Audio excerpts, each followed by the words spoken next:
Now we're going to look at another variation on the 16th note subdivision combined with an 8th note.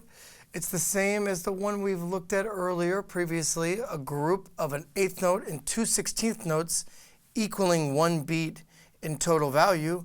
However, this time we've turned it around. We've got two 16th notes followed by an 8th note. If here is our quarter note, our 8th notes are here, and our 16th notes. And here is our new rhythm.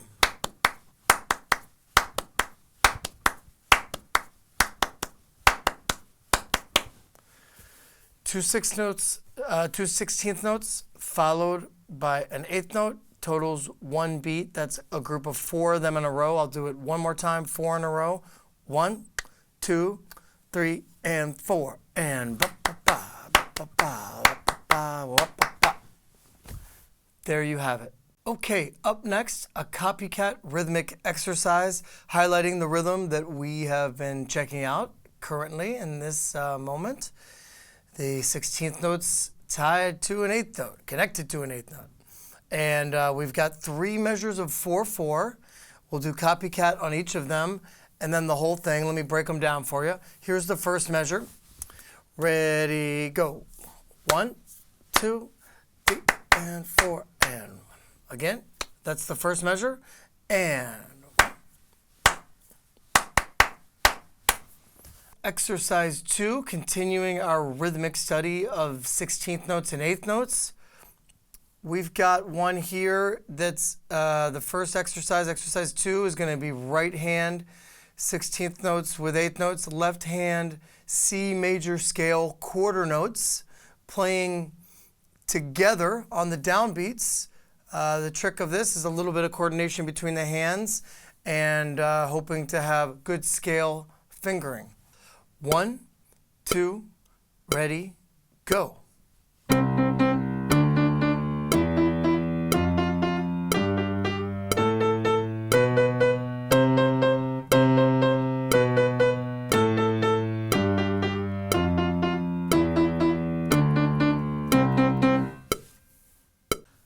Okay, on to our example song. This little excerpt is in the style of the song Georgie Porgy by Toto.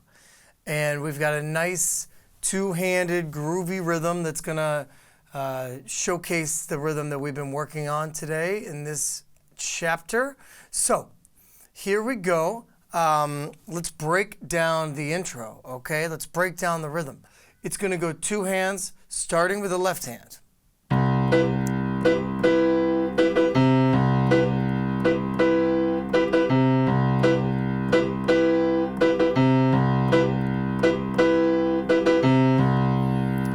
So in the left hand, we've got a hit on beat 1. 1, 2, 3, 4, octave. 1, 2, 3, 4, and 1. So we go up the octave on the and of 4, and that gives us the end of our rhythm. This is a nice pattern. When you're going through the chord changes with this rhythmic pattern, you might be wondering what shape to play the right hand chords in, what voicing to use over the chords as we go through the changes. That can be a little challenging in the moment. You might want to take a look ahead. When I look at this C major chord voicing in the right hand, what do we have? We have a third, a fifth, and a seventh. 3, 5, and 7. So that's probably what I'm going to do for all of the chords if it's possible. So for C, that, D7, F sharp, A, and C, E minor, G, B, D. So that stays with the pattern. Going ahead to measure 5, C again, down to A minor, C, E, G, D sharp, F sharp, A for B7. So those are the voicings I'm using. I think you could mix them up. It doesn't matter so much. This is a little bit more about rhythm as long as you're getting the right notes for each chord. But no harm in sticking with 3, 5, and 7 in the right hand for each chord, left hand on the root. Let's give it a try with the metronome. ready, go.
Okay, that's a little challenging, especially with the left hand eighth note on the end of 4 changing chords.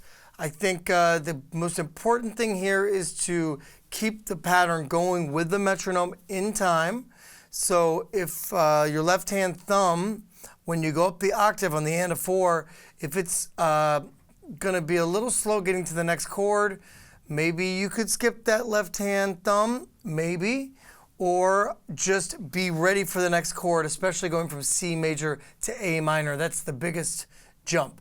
Good luck with that. That's a nice, challenging exercise. Up next, let's try this out with our backing track. This should be challenging and fun. If we've gotten this far and we've got a good grasp on the chords and the rhythms, let's give it a shot. So when you're ready, the backing track has 4 clicks before it starts off.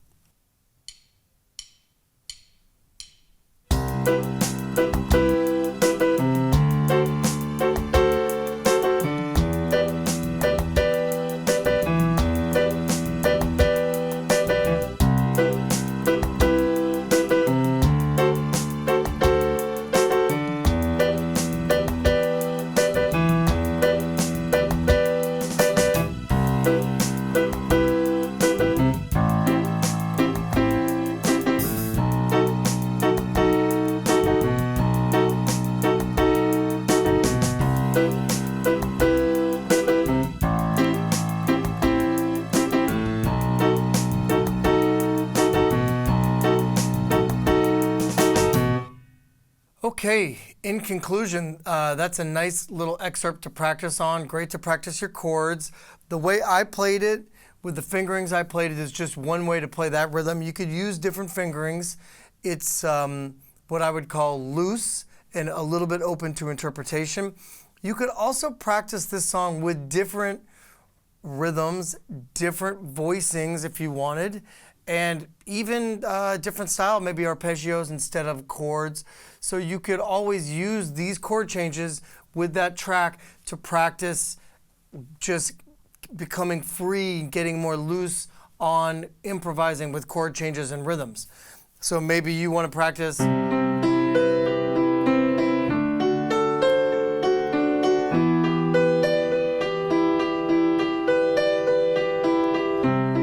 something totally different like that. That was just arpeggios in the right hand. It's up to you. Have fun. And anything that you feel connected to quarterly-wise or exercise-wise, feel free to expand and challenge yourself in any way that you can think of. Good job on this exercise, and we're going on to the next when you're ready.